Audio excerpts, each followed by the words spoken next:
લખ્યું, ભગવાનનો જન્મ કર્ક રાશિમાં થયો હોવાથી હરિ એવું નામકરણ પણ થયું.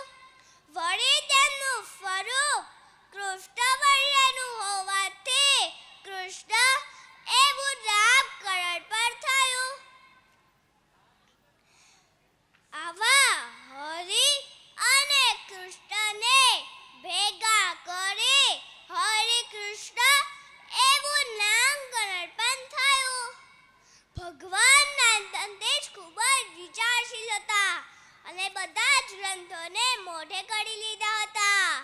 11 વર્ષની ઉંમરે ગૃહ ત્યાગ કરીને તપસ્વીનો વેશ ધારણ કર્યો ત્યારે તે નીલકંઠ તરીકે ઓળખાયા.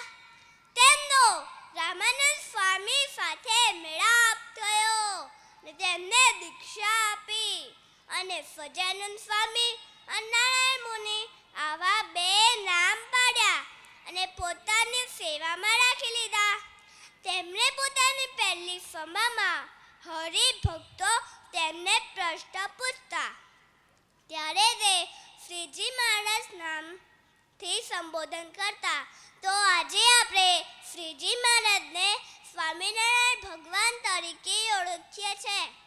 તેમણે પોતાના જીવનકાળ દરમિયાન સત્ય પ્રભુ ભક્તિ કરીને ભક્તોને ધર્મનું સાચું જ્ઞાન આપ્યું. તેમણે પોતાનો અંતિમ સમય ગોધરામાં વિતાવ્યો. સંવત 18